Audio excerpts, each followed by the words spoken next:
morning, children. I wonder if you remember this song that we sang about the rabbit. I'm going to give it a try with you because our story today is about a wood and it is about a buck, but not a rabbit. Can you remember? In a cottage in a wood, little man at the window stood, saw a rabbit hopping by, knocking at the door. Then what did he say? Help me, help me, help me, he said, before the hunter shoots me dead. Come, little rabbit, come to me, happy we will be. Well, it's also about a hunter, so it might not be about a rabbit, but it is about a hunter and it's about a wood as well. Now, today's story, you're going to have to look at the pictures very carefully because the pictures are what really, really tell us the story.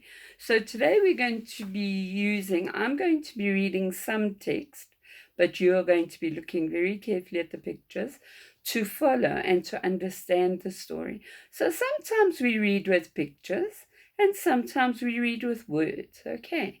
And sometimes, like today, we're doing a bit of both. At the edge of a wood stood an old pine tree. The tree was able to view the whole valley as it was also situated at the end of a cliff. Okay, so there you've got your picture of your tree. There it is. Okay, a pine tree is like a Christmas tree. And if you look carefully, a cliff is like a smaller kind of mountain. And there it is at the edge of the cliff.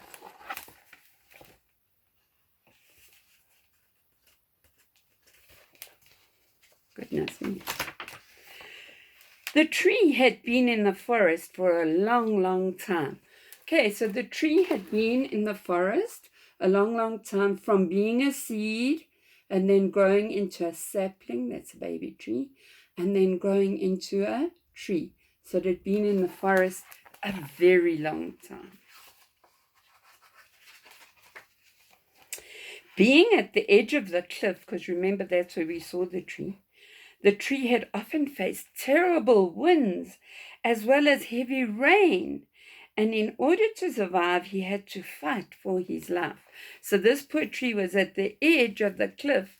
And whether it was rain or snow or hail, it had to stay there. And even when it got very cold, it had to see that it stayed on the edge of the cliff. Right, so sometimes its branches would get a bit battered, sometimes its leaves would get a bit battered. Battered means damaged in the weather, okay? So he anchored his roots deep into the cracks and the crevices of the rocks on the cliff. Because of this, he was not like the other trees. He was not a tall tree like all the others, and his branches grew skew and awkward. Skew is they didn't go straight, so they were all skew. Right, so here were some of the lovely, lovely trees, all nice and straight. And shame, because he's at the edge of the cliff, there he is. He's not straight at all. His branches are curved and skew. Skew means not straight.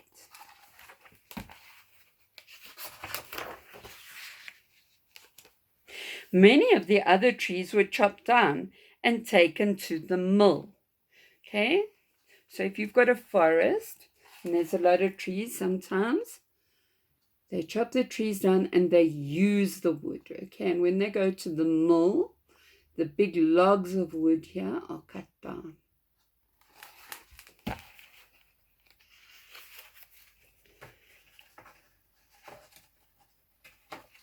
Goodness. And those some were made into paper and some into furniture. Now you saw how the trees were big, heavy trees, and here they cut them down. You can see over here, and they've cut them into planks that they can use.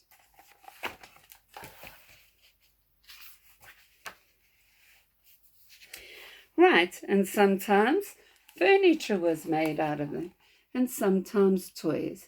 So once they were planks, the wood could be used for furniture and for toys.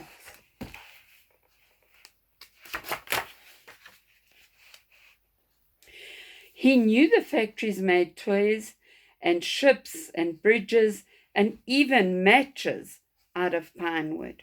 Okay, so there's beautiful little ships that have been made. There's the ship there. Right, and here the mantelpiece has been made out of wood, and this whole cabin is like a log cabin that's been made out of wood. So the tree knew that the wood could be used, but he was never chosen. But because the tree was odd and his shape was odd, he was never chosen. At Christmas time, some of the other trees were taken out, and they were chopped down to be used as beautiful Christmas trees in homes. He really was not a lonely tree, though, because a lot of the animals in the wood liked to take shelter under him. Although his old branches didn't give them much shelter, the tree was kind to the animals, and he said they could stay there. And they liked to stay there because they could see the whole valley. Now there the animals are, and they're taking shelter, okay? The trees covering them from all the snow that's happening. Okay, so they were in shelter. When your house shelters you, the tree was sheltering these animals.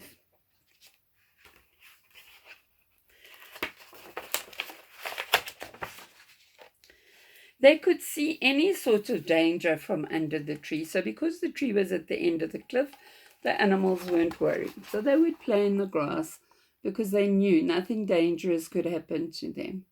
Okay? So they were quite happy because they could see what was happening from the top of the cliff. When the buck and the tree were together, it was different because the horns of the buck looked like the branches of the tree. So sometimes the buck would sit next to the tree, and it was difficult to see which was the tree and which was the buck.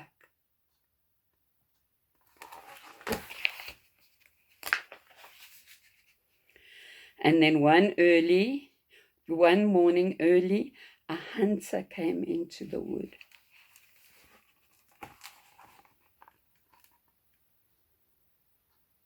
Okay.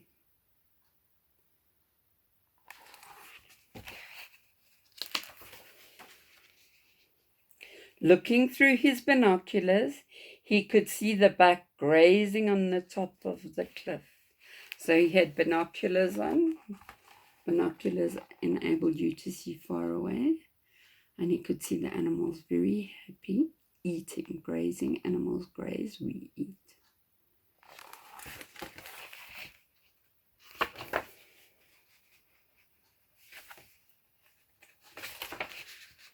The hunter climbed carefully and slowly up the cliff.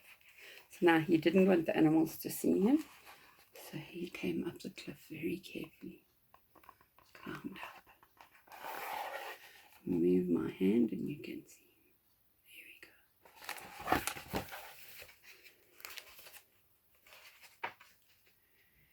we go. The buck was grazing and didn't see the hunter. In order to shoot the buck, the hunter leaned against a tree to make sure he had good balance. So there, he's leaning against the tree here, you can see. He's making sure he's got good balance. Because now he's getting ready with his rifle to shoot the buck over there.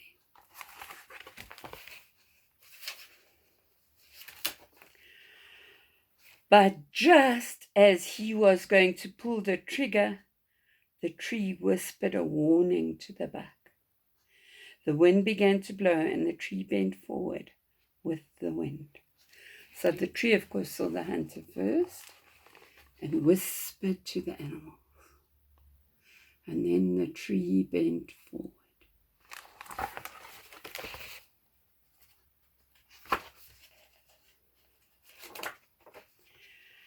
The hunter tumbled down the edge of the cliff and the hunter's gun was smashed to pieces, and it lay at the bottom of the cliff. So as the tree bent forward, it knocked the hunter, and he went right down over the edge of the cliff.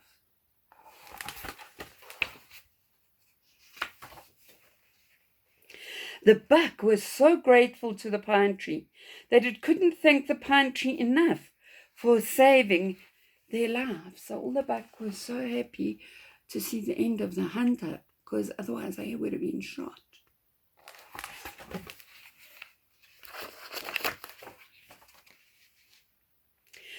But one of the branches of the pine tree had caught a hold of the hunter's binoculars, which the tree managed to lift off the hunter's shoulder. So look at this now. There's the hunter's binoculars. When the tree bent forward, it was able to take the binoculars off the shoulder of the hunter.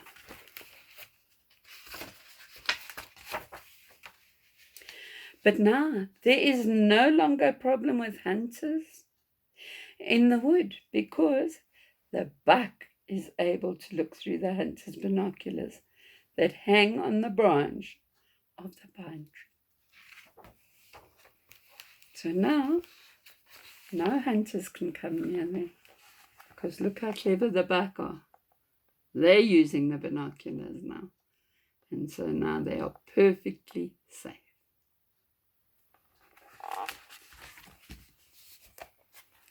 A clever story and a clever tree.